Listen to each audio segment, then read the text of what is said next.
There are definitely cultural challenges when it comes to Nigeria and the United States. I've seen motherhood to be a ministry. Our children need our presence. There is no way you can just leave your children without being attended to, because the environment does not even encourage that.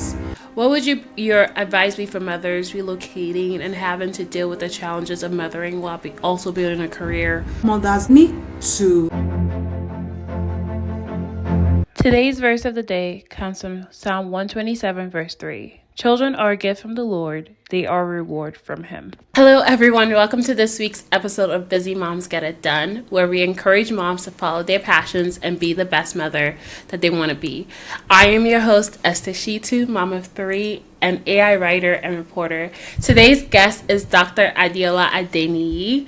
Dr. Adeniyi is a PhD holder and adjunct professor of financial accounting. Full disclosure to my audience, Dr. Adeniyi and I have known each other on a personal level for almost 4 years now, so I am a little bit familiar with her. Thank you so much for joining us on the podcast. Thank you for having me, Sister Esther. I'm happy to be with you today. Perfect. So I always start my podcast by asking my guests to describe what their thoughts on motherhood was when they were younger. So when you were younger, what did you think motherhood was like, especially as you looked at your mother and other mothers as well? Okay, for me, right from my childhood, I've seen motherhood to be a ministry, because I happen to give my life to Jesus as early as possible, around age 14 going to 15.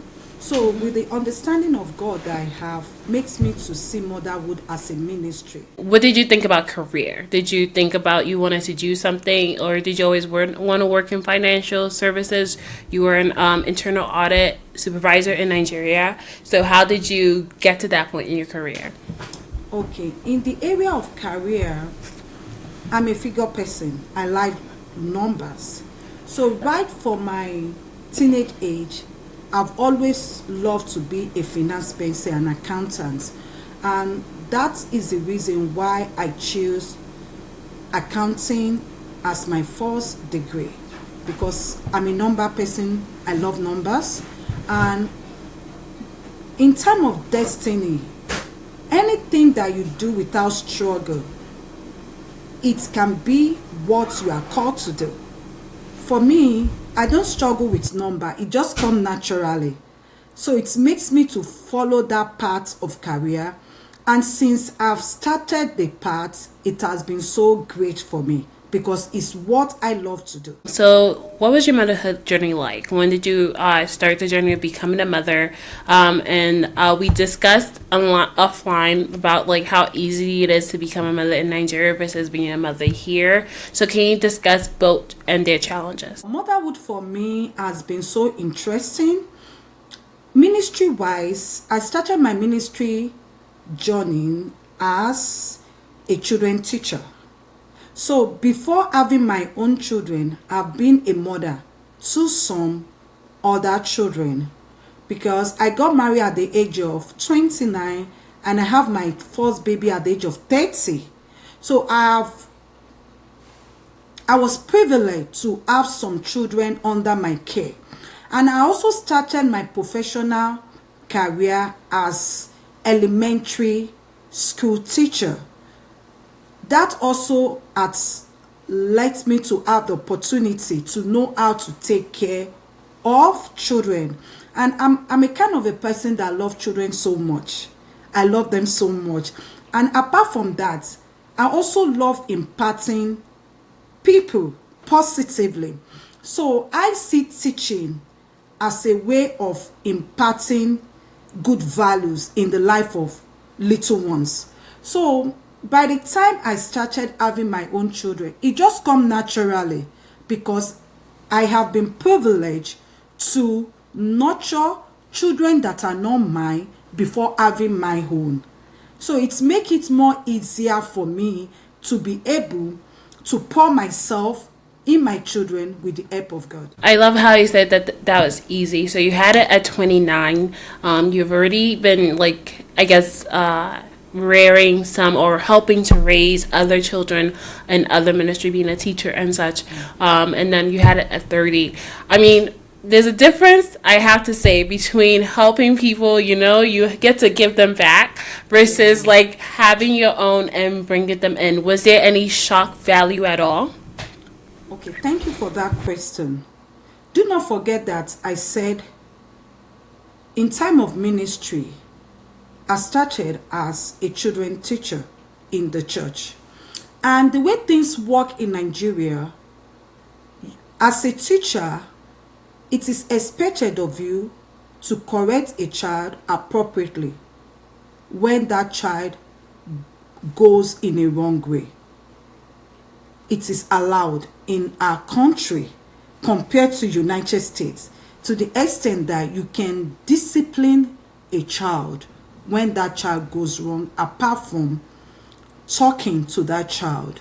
So, me myself being a disciplinarian, it's just come naturally to make sure that all children in my care, with the help of God, I try as much as possible to train them, to nurture them in a way that I felt, with the help of God, that is the best for them. So when they went in a wrong way, as I try as much as possible to correct them, and I don't have issue with their parents, because in the country that I come from, it's allowed, which is totally a big difference from here that I find myself. So I want to delve into, obviously there are definitely cultural challenges when it comes to Nigeria and the United States, but I want to delve into the culture challenge that exists when it comes to being a mother.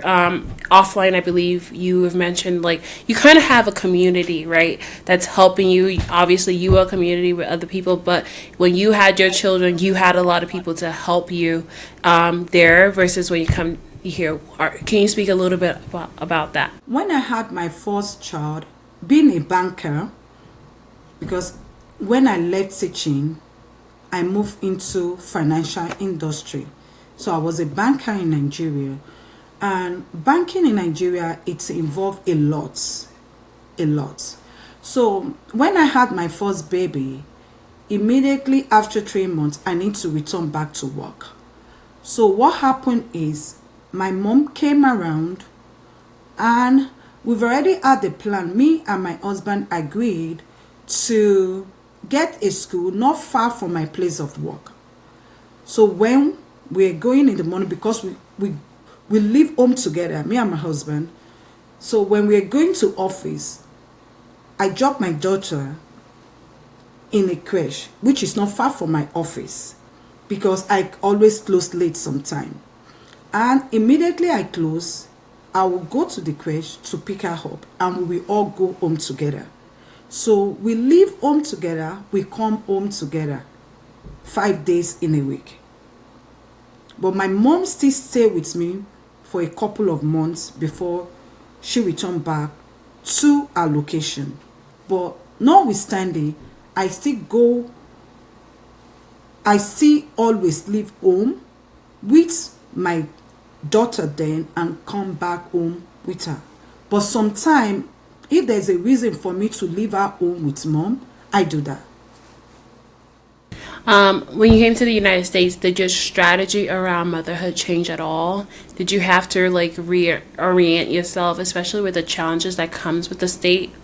Obviously, you mentioned as a banker in Nigeria, you had to go leave her at 3 months. You left her with mother. You left her at like a nursery daycare situation. How is that different from here? How did you find the childcare situation to be different versus when you were in Nigeria? Okay, thank you for that question again. For me, I came into United States as a student. Being a student, I'm expected to what? To go to school. My daughter, as at that time, she was age 7, while my son was age 4.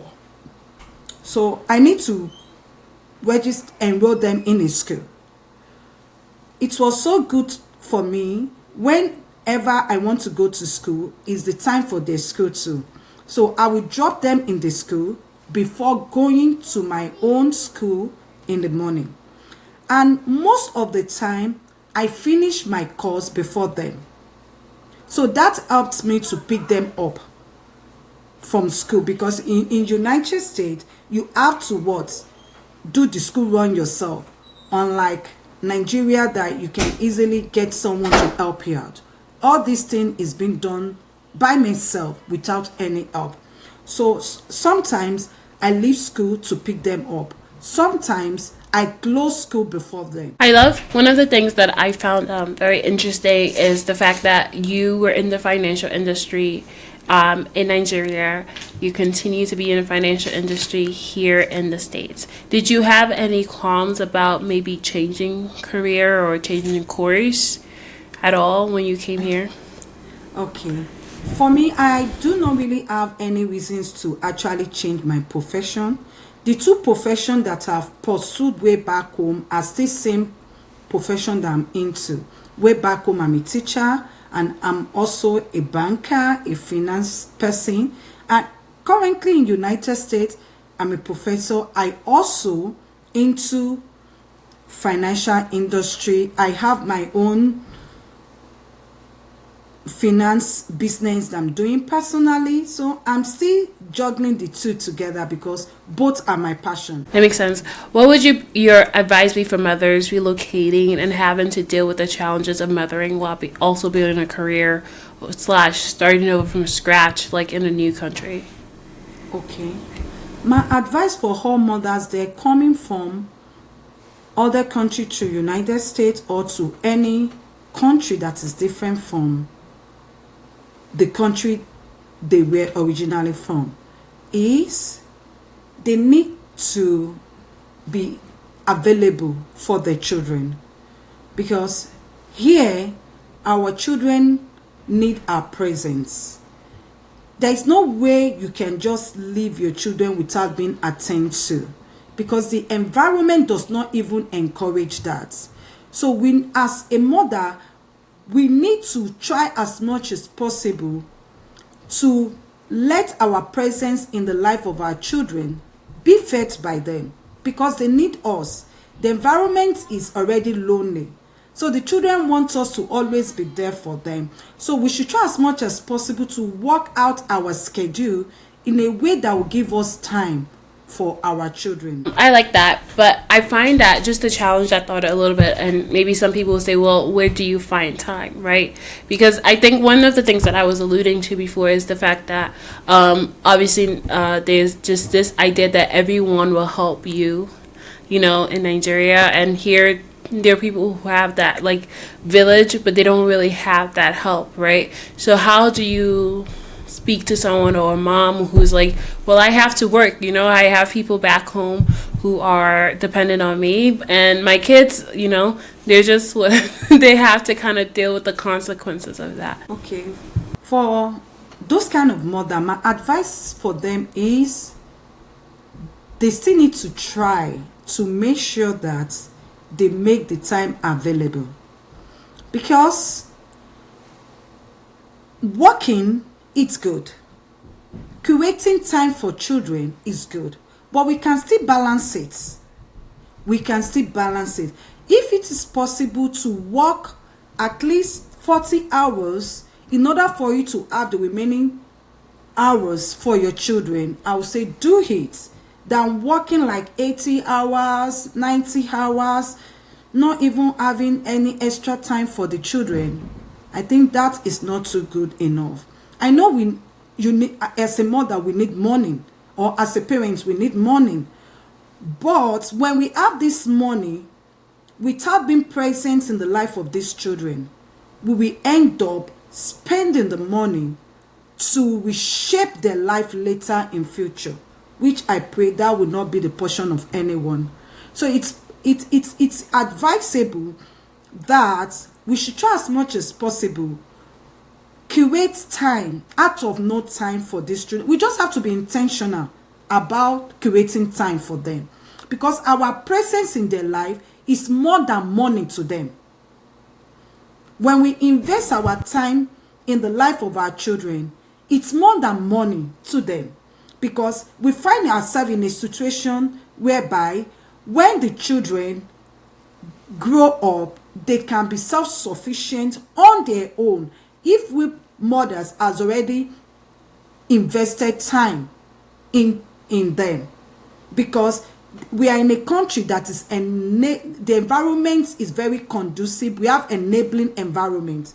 What these children need to function accurately in future is our own time when they are still in the stage of learning from us.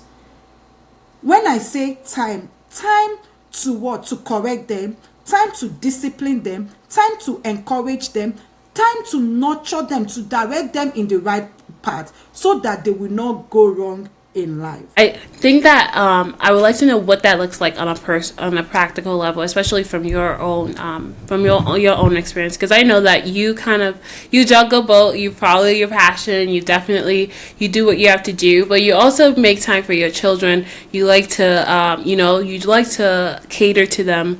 You like to make sure that you're present. What does that look like on a practical level, especially because if you think about it, a lot of times, speaking from what I've known, is that when mothers migrate right to the U.S. or to another country, sometimes they're the only ones coming with their children. Sometimes they have to leave their children in Nigeria, which is a topic for another day. How do they, make sure that time that you talk about is present when they're like, well, you have to do what you have to do? Practically for me, it's worked better for me because my husband, he understands and we work things together. If I'm not present, he will be available. So we have conversation in that area in order for us to be able to invest our time in the life of our children. For example, when I'm not in the States, he will always be available with them because two of us cannot be absent at the same time. And when he is not around, I will always be around because the kind of work I do give me time for them, and I intentionally follow that path because I want to be present in the life of my children. A time will come that I don't need to do all that again. But the stage they are now, they need more of me. I know I need money, but my children need more of me. And that is the reason why I follow the path of career that I am into. As a finance person, I work for myself. I also teach. These two careers create time for me to be there for them. When you're talking about time and you're talking about, I think you're talking about there'll be a time when you don't need to necessarily make that, I'm going to call it sacrifice. Is there like a time that you say children need more of you? Yes, especially when they are still young.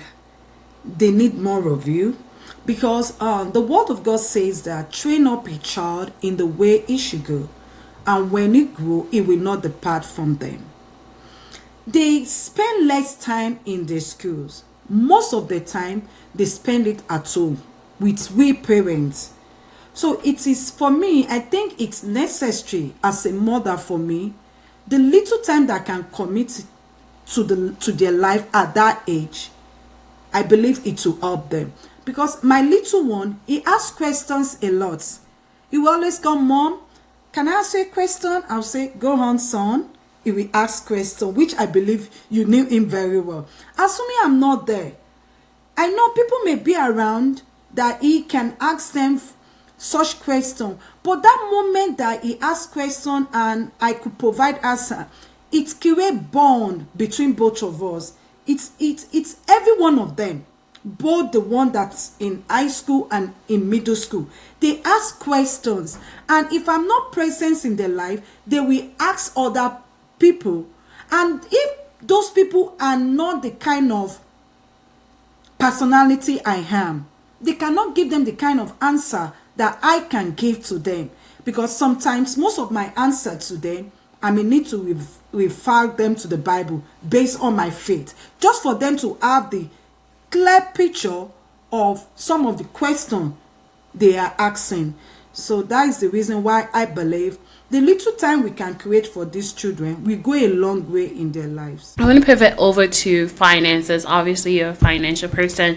What would you say is the mistakes mothers make when it comes to finances? How would you advise mothers to take charge or take hold of their finances? Thank you for that question. In that area, I will advise every mother to have a budget. Children demands a lot. They demands a lot. It's just that as a mother, you just have to have a budget and let the budget be created collectively. Involve them so that when they are involved in it, what is not in the part of budget, they cannot request for it. If unforeseen things happen that they need something urgently that was not in the budget, when you evaluate those things and you think that it's necessary and it's important, it can be necessary but not important. You can, if it is necessary but not important, you can move it to the following month. But if it is important, you look into it, then you have to carry it out. So my advice in that area, that as a mother or as a parent, is good to have a budget, and the budget must be prepared collectively. If everyone is involved, it will enable them to execute the budget accordingly. When you talk about involving them, at what age would you say that is the right age to involve? Because I wouldn't expect to involve my 5-year-old. Okay. You know, in a budget. It should be at the teen age when they Okay. have to understand. But when they are still little, you can control the that. When they're little, they will not be the one. They will not be the one requesting, "I need this, I need that." You know what they need. Well, not also. But sometimes they request, I want this, I want that. I do wonder though, because you mentioned involving, and there are two camps of thoughts on this, which is some people believe, obviously you mentioned teen, but some people believe that even at that age, you're bringing the responsibility of finance, and they some kids might embody it where it becomes like it's too heavy for them to hold.